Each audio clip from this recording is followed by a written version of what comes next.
Imagine you're trying to upgrade the operating system of this massive legacy server bank. Right. And everyone in the building totally agrees the upgrade is desperately needed. But the system is designed so that, like, 50 different network admins have to insert their own unique keys. Oh, wow. Yeah, and they have to insert them into 50 different terminals and turn them at the exact same microsecond just to authorize the install. That sounds like a nightmare. It is, because if one admin is out to lunch, or, if one decides they want a different software package entirely, or if two of them are just arguing over who gets to press everything. The whole thing crashes. Exactly. The entire system just freezes. Yeah. You'd be staring at the screen, watching that progress bar permanently stuck at 1%, wondering how anything ever gets updated. And, I mean, if you were an outsider looking in at that mess, you'd probably assume the software itself was broken, right? Yeah. Or that someone was actively sabotaging the servers. You would. And that structural paralysis is actually the perfect lens for looking at what is happening, or really what isn't happening in Washington right now regarding artificial intelligence. Welcome to the Deep Dive. Glad to be here. Today we are looking at the massive hype around regulating AI at the federal level.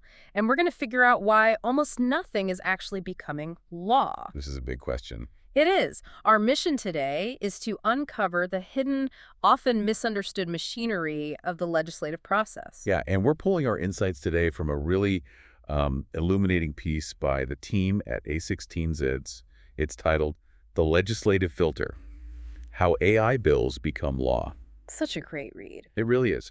What makes this analysis stand out is that the authors actually include a former floor director for the House Majority Leader. So they actually know what they're talking about. Exactly. They bypass that sort of, high school civics version of government that we all learned, and they give us the unvarnished mechanical reality of how a bill actually survives or dies on the congressional floor. It's a reality check we desperately need right now. Because the current narrative you see in the news is completely disconnected from the actual data. Totally. I mean, since late 2022, since ChatGPT hit, there has been an absolute frenzy to say, don't just stand there, do something. Right. Everyone wants to act. Yeah. States are spinning up their own complex webs of regulations, and at the federal level, lawmakers are introducing bills at a historic pace. In the last 2 years alone, over 100 standalone AI-related bills have been introduced in Congress. That's a huge volume. It's massive. But out of those 100-plus massive pushes for federal oversight, only one standalone AI bill has actually been signed into law. Just one. One single bill. Yeah. The Take It Down Act. That's it. Which is an incredibly glaring statistic. I mean, when you see a failure rate that's steep one out of over 100, the natural instinct for most people watching tech policy is to look for a villain. Okay, let's unpack this. Because I see it in the commentary all the time. People look at this massive legislative traffic jam, and they just assume there must be a deliberate blockade up ahead, Right, they think someone caused it. Yeah, it's like looking at a massive traffic jam and assuming there must be a horrible crash up ahead.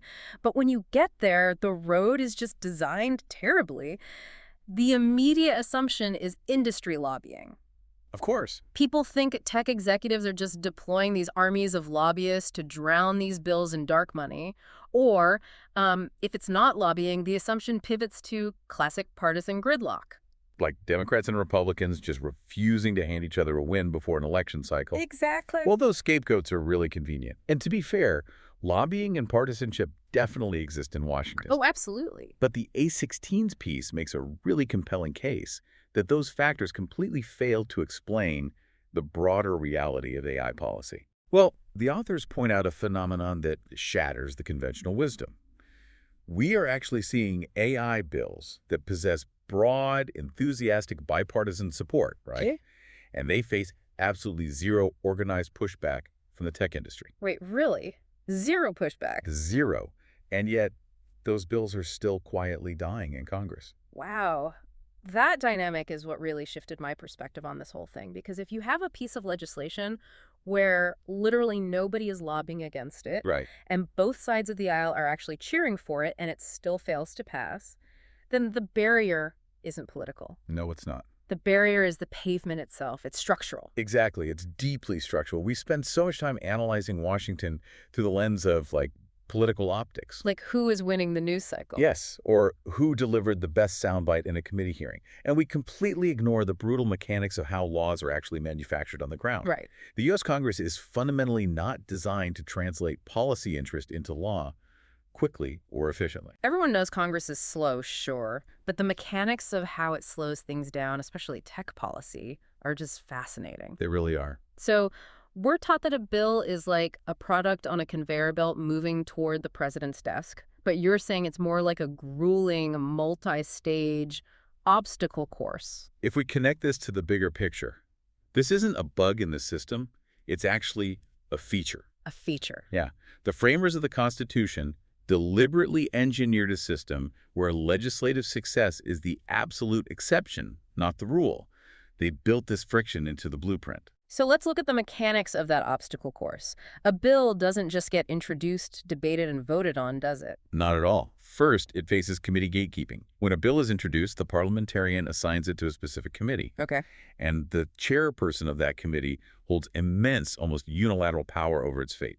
They can simply refuse to put it on the committee schedule. So they just ignore it. Yep. It's essentially a pocket veto. If they don't bring it up, it doesn't matter how many members support it. The bill is just dead. And if it does somehow get brought up, you enter the markup phase, right? Oh, markup is brutal. Yeah, it sounds like a battleground. Like the text is debated line by line, commas are fought over. Every single word. And controversial amendments get attached that can completely poison the original intent of the bill. Exactly. And assuming it survives markup, which is a big PP, if you then face the reality of floor time. Right. Floor time in the House and Senate is an incredibly scarce resource. You have to secure support from party leadership just to get your bill onto the calendar. Because they have 100 other things to do. Right. Leadership has to weigh your AI bill against must-pass government funding or, defense authorizations and judicial confirmations. And even if you win the lottery and get floor time in the House and you actually pass it, you have to send it over to the Senate. Which operates on entirely different physics. Totally different physics. You have the filibuster to contend with, meaning you realistically need 60 votes, not 51. Right. You also have the tradition of unanimous consent, where literally a single senator can place a hold on a bill to extract leverage for something entirely unrelated. Like a local infrastructure project in their home state? Exactly. It's wild. And then, if you somehow navigate the House and the Senate, the two chambers still have to reconcile their differing versions of the bill into identical text through a conference committee. Before the president can even think about signing it. Right. And at any single one of these inflection points, the legislation can just be quietly suffocated. Okay, I understand the friction. I really do. That gauntlet applies to every piece of legislation, whether it's healthcare, tax reform, agriculture, or whatever. Sure. But AI is currently facing a bottleneck that seems far more severe than the standard congressional gridlock. Yeah. Why does artificial intelligence specifically break this machinery so spectacularly? It comes down to a concept called jurisdictional fragmentation. Okay, what is that? Well, Congress has spent the last 2 centuries building highly specific silos. We have a committee for agriculture, one for armed services, one for financial services, one for the judiciary. Right. And they each have their own carefully guarded turf. And AI inherently violates all those silos. Yeah. It's a horizontal technology cutting across vertical jurisdictions. I mean, it's powering agricultural drones. It's guiding military targeting systems. Executing high-frequency trading algorithms. Yeah. And scraping copyrighted material. It touches everything. Which triggers an immediate turf war. Because if you draft a comprehensive bill aimed at regulating the AI industry as a whole, the parliamentarian's going to look at it and realize it touches half a dozen different domains. Oh. Yeah. This results in what is called a sequential referral. Yeah. The bill doesn't just go to one committee. It gets routed to multiple committees. So instead of surviving one committee chair's pocket veto and one brutal markup session, your bill has to survive 3 or 4 different committees, each with its own chairperson, its own agenda, its own special interests. Right. And the math of survival drops exponentially with each additional referral. I can imagine. Like, say the Commerce Committee tries to establish a new federal agency for AI safety. The Armed Services Committee will immediately pull the emergency brake. Because they want to protect their turf. Exactly. They'll argue that regulating foundational models could restrict the Pentagon's ability to develop autonomous defense systems. Oh, wow. And then the Judiciary Committee steps in, demanding that the bill address all the massive copyright infringement happening with the training data. It's a paralyzing diffusion of power. If everyone is technically in charge of AI, then no one actually has the authority to advance a comprehensive solution. What's fascinating here is that, on top of all that, AI currently lacks what we call settled partisan alignment. What does that mean exactly? Well, for legacy issues like tax policy or environmental regulation, the battle lines are already drawn. Right. Everyone knows where they stand. Yeah, leadership knows exactly how to whip votes. But with AI, the impacts are so novel and complex that Republicans and Democrats haven't figured out how it helps or hurts their specific voting bases yet. Wait, if a topic lacks settled partisan alignment, shouldn't that make it easier to pass? You'd think so, right? Yeah. If Democrats and Republicans haven't retreated to their usual corners yet, shouldn't they be able to team up and pass something? In theory, yes. Yeah. But in the mechanical reality of Congress, no. Really? Yeah. Because a lack of settled alignment actually creates a vacuum of political capital. Party leaders don't want to expend their incredibly limited floor time and energy-whipping votes for a massive, complicated bill when they aren't even sure if it gives their party a strategic advantage. Ah, I see. Widespread, vague agreement that, we should probably do something about AI that is politically useless if there isn't a clear, organized coalition willing to bleed for it. Which brings us back to that one single success story out of the 100-plus bills introduced. The Take It Down Act. Let's look at why that specific bill managed to navigate the obstacle course when all those sweeping AI safety frameworks failed. The Take It Down Act criminalizes the publication of non-consensual deepfake pornography. Right. And notice the characteristics of that legislation.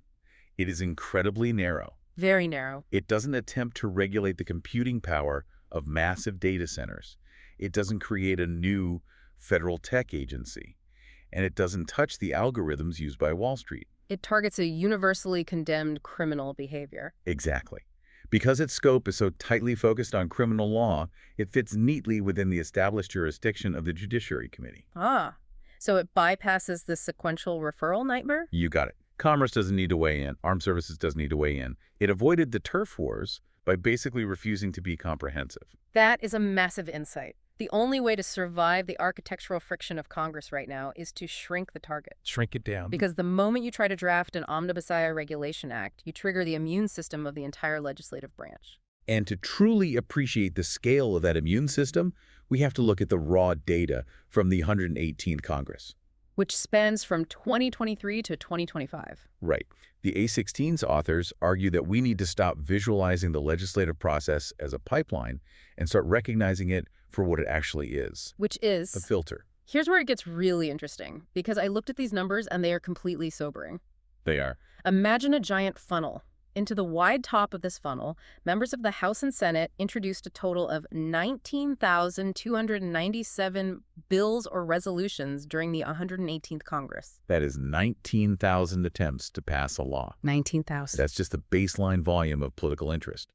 Now, apply the first mechanical filter, committee gatekeeping. Okay. Out of those 19,297 proposals, only 9,809 were reported out of at least one committee. Wait, so over 17,000 bills died at step one? Yep. The chair ignored them, or they failed a committee vote. They just evaporated from the record. Wow. So we are left with roughly 1,800 bills. Right.